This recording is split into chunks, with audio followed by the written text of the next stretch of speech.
that energy going for the very funny Mark Palchik.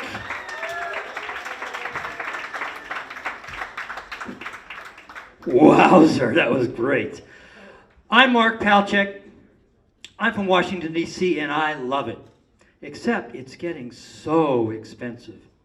I mean, you would not believe what it costs these days to buy a politician.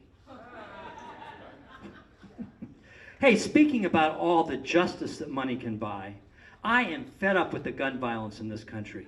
It is criminal that more people in America die from automatic weapons every year than all the soldiers that have died in Afghanistan. We got to do something about it, and I've got the solution. Yes, I do. We need to let every psychopath that wants to buy a weapon, let them buy it, just as long as they take it to Afghanistan.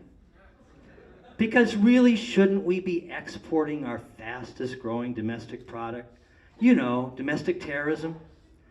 Let them make Afghanistan great again.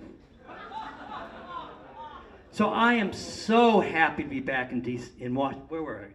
We were in Ohio. I am so glad we were back in Ohio. I grew up in Akron, Ohio, where there is nothing to do except go to evangelical preachers to be saved.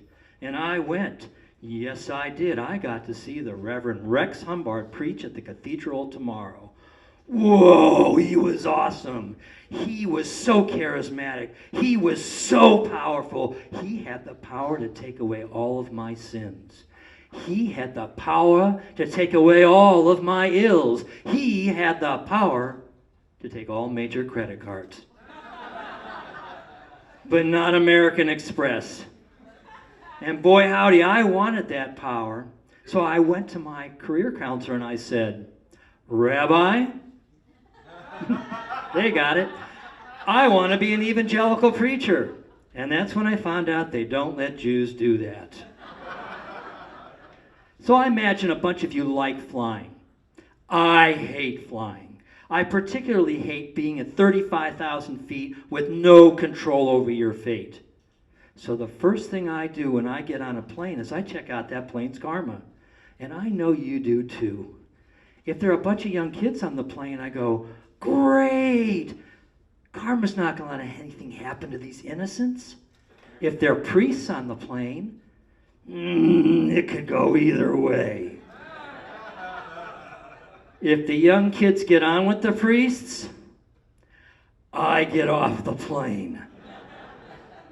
I'll tell you, last week, I wish I had gotten off this plane from D.C. to Dallas. It was so turbulent. And then we circled Dallas until the pilot came on and said, ladies and gentlemen, Dallas is still closed because of weather, and we're running out of fuel. So we're going to make an emergency landing, but it's going to get a little rough. So please, tray tables, seat backs up, stow your belongings, and please remove your eyewear. Remove my eyewear? That's what they say right before they say, bend over, kiss your ass goodbye. And it did get rough. I'm talking Tina Turner rough. My seatmate Alice grabbed my arm, and she goes, oh, Lord, karma is punishing me for having an affair in D.C. And just as she said that, the plane went up on one wing, nose down, overheads pop, luggage came out, oxygen came out, and then the plane leveled out.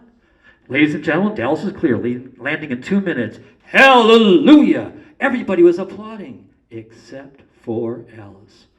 Oh my, when I thought we were going to die, I texted my husband, and I admitted my mortal sin. Oh, Alice, you are an idiot. Don't you know that what happens in D.C. fucks the rest of the country? I do believe Alice is going to need a lawyer. Look, I know people like calling lawyers about as much as they like calling undertakers. But hell, if grandma's dead, you got to call an undertaker. And you really ought to call a lawyer if you're the one that shot grandma. All I'm trying to say, we would be so much better off if people just called lawyers before they did stupid things. Treat them like condoms, because it's best to use them before you get fucked. I'm Mark Palchik. Thank you very much.